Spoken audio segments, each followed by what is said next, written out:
What's going on, everybody? TJ here from TJ's Take to break down the NFL single game tonight between the Tampa Bay Buccaneers and the Carolina Panthers.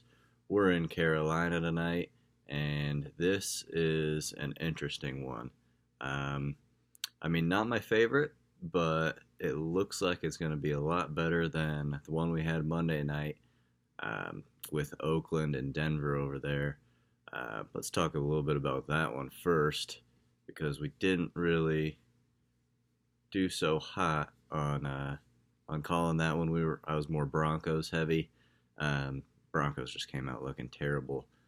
I was kind of big on Vic Fangio. I thought a little bit of the Bears' success last year on defense had a good amount to do with him. But if that was the case, then he is only a defensive mind. The offense looked just bad. The defense didn't look that great as well. They have a first-year offensive coordinator, and everybody thought he was going to be okay too. Just wasn't the case. One of their best players in Philip Lindsay was on the sideline way too much when they were in scoring position. Just looked like they had no idea what they were doing whatsoever. On the Oakland side, Gruden looked like, that many years out of the league, he came in and looked like he knew exactly what he was doing. He knew his personnel. He knew who to get the ball to, and they had some guys, and a little running back they have out of Alabama, and that Darren Waller, who we kind of called a little bit. That guy's just a monster. Tyrell Williams really stepped up and said, "Who needs an Antonio Brown?" But yeah, kind of a different one over there. Not the funnest one to play. But I think this one can get really interesting. We do have Christian McCaffrey on here, which I'll talk about in a second. Should be super high owned. And then we have two quarterbacks who didn't do so hot. Everybody loved to bash Jameis after week one, but nobody really bashed Cam Newton, probably because McCaffrey kind of masked all of it with his performance, and Cam Newton just kind of threw dump downs to him, but Cam didn't have a good game either. He was just as bad.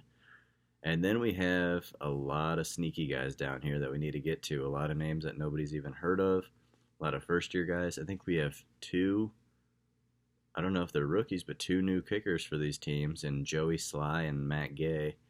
Greg Olsen has that questionable tag on him. He's likely to play. Anyways, we'll jump into this and see how we're going to attack this one.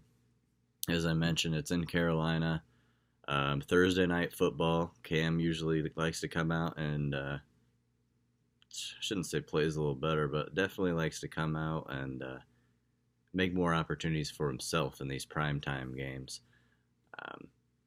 The way I'm kind of looking at the game just from first look is I kind of see Tampa Bay playing catch up a little bit, which makes me want to put McCaffrey up top and maybe only McCaffrey on Carolina unless I want to go and use their kicker as well. I think if Tampa Bay is playing catch up, I like Jameis, and I like a couple different targets for him. I really like Chris Godwin. Not a great week last week, which even more of a better reason to play him this week. O.J. Howard, he's going to have a breakout game or two this year where he goes for 20 to 30 fantasy points. We just have to pick that one out. Could be tonight. Who knows? But you definitely want to have some exposure to him if you're making a lot of lineups. I don't really love the Panthers wide receivers.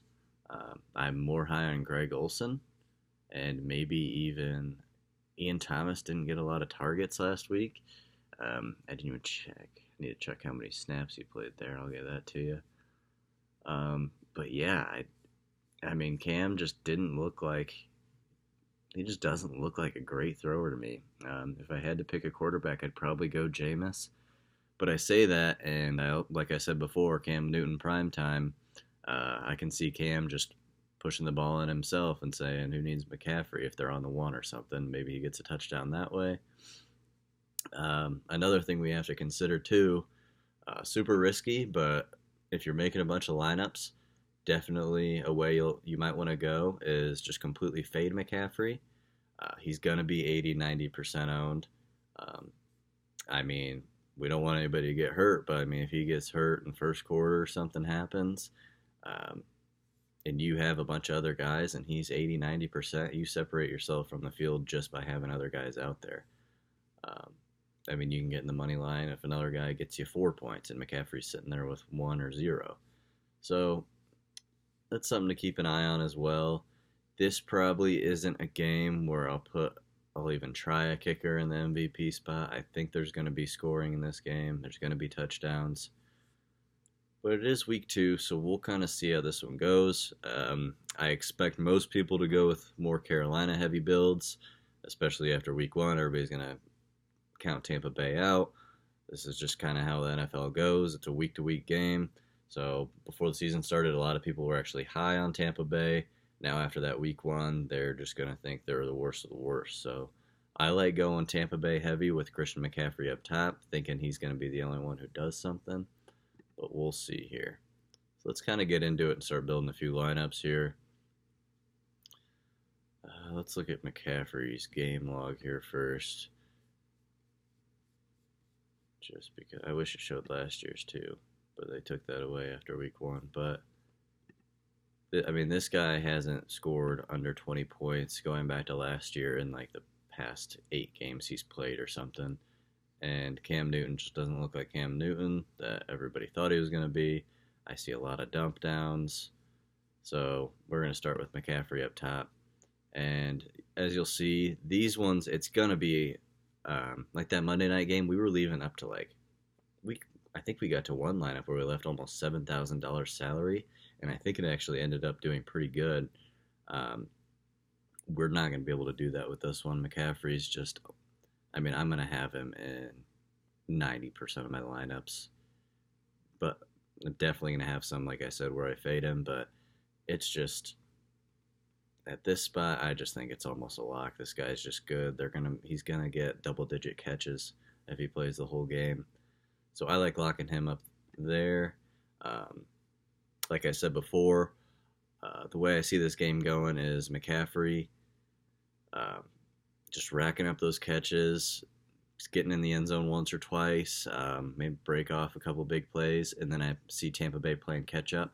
So I'm going to go ahead and plug Jameis in there, plug Godwin in there. I think he'll have a bounce-back game here. And then let's come down here and put O.J. Howard in there as well. So that's 4 guys right there, and that leaves us only $6,000 remaining. So let's see what all we can do here. Now, when we come down to the 6,000 or lower, the only guys I am really going to consider is Perriman. I actually really like that play today. He's only 6K. And let's see, last game, he had 5 targets, 2 receptions for 10 yards, 2 fantasy points. But hey, 5 targets, that could be 6, 7, 8 tonight if they're playing catch-up. One could be a deep ball, one could be a touchdown. So who knows? I definitely like that play. Probably the most of any of these 6K and lower guys. Ian Thomas is a guy. Greg Olsen is questionable. What if something happens to him during the game? We've seen this guy catch touchdowns last year. He was only featured on 4 offensive plays last week. I thought it was more. That's kind of tough. Yeah, don't really love him tonight, but Greg Olsen with that injury tag, but it doesn't seem to be anything serious. Ian Thomas is more of just a punt play for me in this game. And then the more we go down, I really just don't like any of these guys below that price range. So I think Perriman's pretty much the only way I'm going to go, unless I miss something here.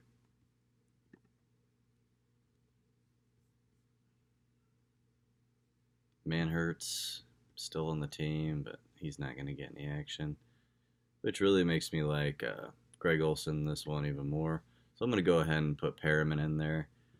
Yeah, I do see people having this lineup with McCaffrey up top, Winston, Godwin, O.J. Howard, and Perriman, but Perriman should be super low owned, so I do like that, so maybe not too bad.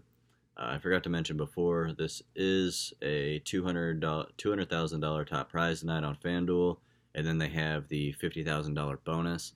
It's a pass, run, catch bonus, so if your lineup has a passing touchdown, touchdown catch and a rushing touchdown in it, you'll win a share of $50,000. So obviously with this lineup, we can definitely get that. Now let's tinker with this one a little bit, and let's take O.J. Howard out, and we'll still have that 11,000 left. And let's go ahead and plug Joey Sly in there, and that's a way to get a little bit different. So we have Christian McCaffrey, Jameis Winston, Chris Godwin, Joey Sly, and Brashad Perriman. Leaves us $1,500. I like that build. Could take Sly and Perriman out of there and leave our core three in McCaffrey, Winston, and Godwin. And then we'll go ahead and let's plug Olsen in there. And then that leaves us 8,000. And let's go get Connor Brait. Connor Brait, people are probably going to look past him, but he had 2 opportunities for touchdown catches last week. I think one got called back on a flag, and the other one, Jameis just missed him, I believe. But Brait will definitely get in there in the red zone. He's good for a touchdown catch. Again, super low-owned guy. If you don't like Brait, you want to use the whole salary, you can go get Peyton Barber. Another guy I want to mention is this Dare Ogunbowale, kind of a surprise. He was targeted 5 times. He brought in 4 of them. And, I mean, if they're playing catch-up and they need a lot of guys in there, they're playing hurry-up. He is a running back, but he catches the ball out of the backfield. I like him a lot. Super low-owned. You can plug him in there, leave $1,500. And that's one way to go. Now let's make a lineup with McCaffrey up top and feature Cam Newton in there just because he is going to be the one throwing the dump-offs to him. So if McCaffrey scores on one of those, you get points from Cam as well. So let's put McCaffrey, Newton, and Jameis in there. And then let's come down and get Perriman at 6,000. And that leaves us 8,500. I kind of like this. You can put Perriman in there, and then you have Matt Gay. I like that play. Peyton Barber, Cameron Brate, or Ogunbowale. I like all those guys. I'd probably go... you can go with any of these guys. I'd probably go with one of the receivers over Matt Gay, just because Peyton Barber catches the ball out of the backfield. Cameron Brate, like I said, will be in there in the red zone. Ogunbowale catches the ball out of the backfield.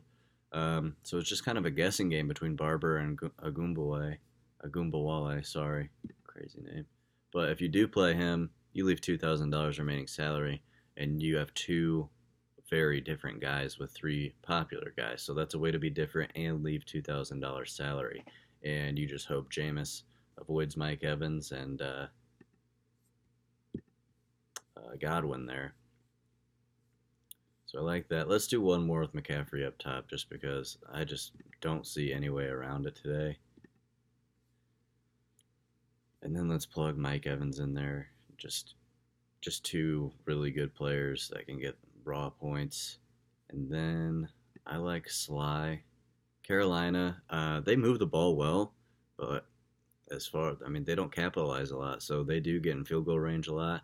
I think Sly had 12 points last week.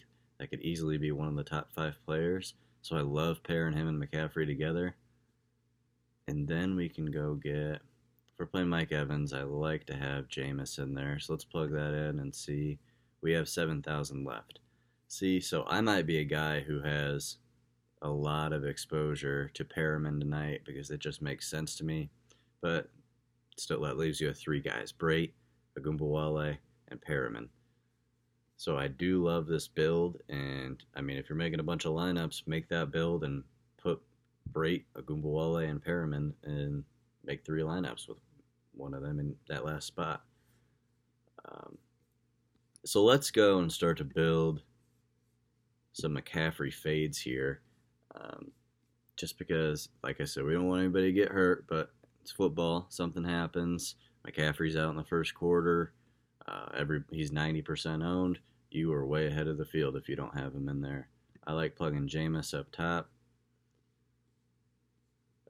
Just run through some guys that I haven't mentioned that you can't forget about too. DJ Moore and Curtis Samuel are the wide receivers for Carolina. Sorry.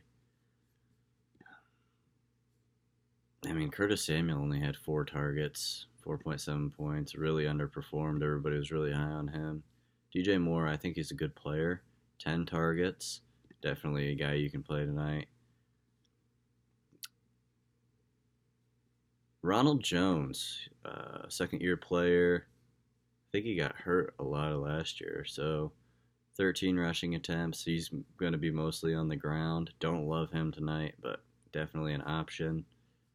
Matt Gay, kickers are always in play. Peyton Barber, already mentioned him. So, yeah, we'll put Jameis up top here. I like Godwin today. I don't think he's going to be super low owned, but after what happened last week, I expect him to be a little lower owned. And let's put Mike Evans. Let's just put the two big names up there. And then that leaves us 10,250 per player. I love that. So we can go. Let's go ahead and take Cam Newton. Let's see. No, let's not do that. Let's go ahead and take Sly and put him in there for Carolina. Sly and Greg Olsen. I like that a lot. So if we go with Sly and Greg Olsen, that leaves us $2,000 remaining salary. So this is more Tampa Bay favored, which already makes you different because I think Carolina will get most of the exposure tonight. We have Winston with his 2 favorite targets, Carolina's kicker, and a tight end that could potentially score a couple TDs in Greg Olsen. Like that build as a fade. Now let's play the fade where Carolina still does something here. Put Cam Newton up there. DJ Moore obviously seems to be his favorite target. We'll go back to Greg Olsen again. And let's go ahead and play Tampa Bay's kicker. So just kind of opposite of what we did here. And that leaves us 15-5 remaining. We can go up and get Jameis at 14, but we don't have a receiver with him, so I don't really like to do that. I like one of his targets better, or a Ronald Jones, if he does something on the ground. So I'm just going to go with Mike Evans here and leave the 2,500. So these are the Cam Newton, DJ Moore, Greg Olsen, Matt Gay, and Mike Evans. Pretty good lineup. Hate to say I love it just because McCaffrey's not in there. Another way to be sneaky tonight, too. Don't put McCaffrey in the captain spot. Maybe Cam Newton does it tonight. Throws for a couple, runs one in. Could happen. So let's put him in there with McCaffrey, just not in an MVP spot. And then let's come down and put a DJ Moore in and have those 3 guys. So this is kind of a build where I see a lot of people going, just with McCaffrey in the top spot instead. So we're just going to go ahead and flip him with Cam Newton to be a little bit different. We still have 8,250 per player. I like coming down here to get, let's go ahead and get that Agumbawale at 6,500 so we can leave 10,000 and kind of have a lot of options here.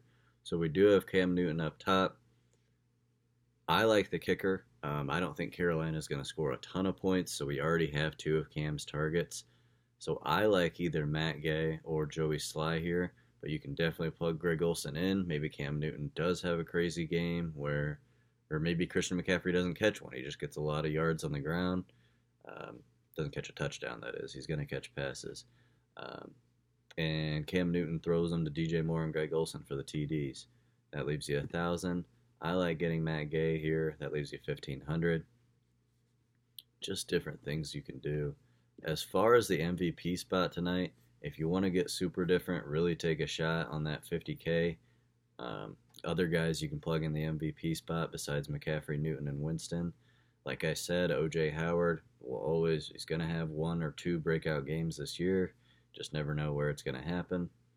I think he could be him, Godwin, Evans, and even DJ Moore. I think you can plug all of them in there. You can risk a kicker. I don't think it's going to be that type of game, but as we know last week, we can definitely be wrong sometimes. It is only week 2. We saw Tampa play terrible. Panthers, okay. I still don't think I really know what they're going to be all about this year until after I see them play a couple more games. And another thing that we had to bring up, too, is they just played 4 days ago. McCaffrey had a huge workload.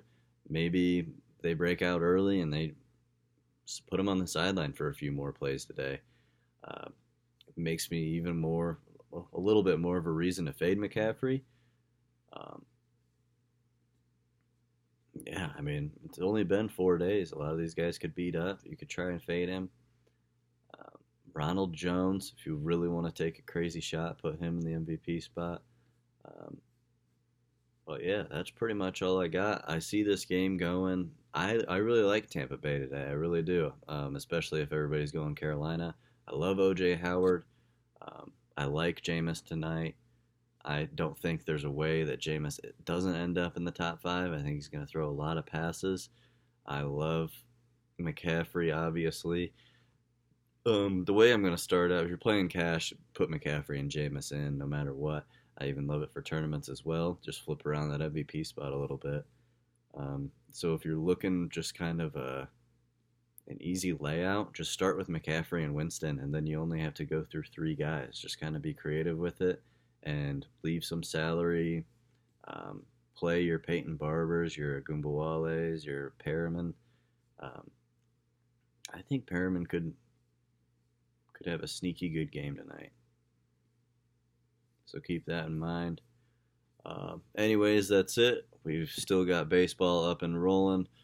We had an early slate today. I will post the article here in a second for the main slate on baseball. And again, if you have any questions or concerned or want to learn more about anything or want me to post a video explaining more about football, baseball, got basketball coming up next month, just let me know and I'll try and get that out for you guys. Until then, good luck tonight, and I'll catch you guys on Sunday night.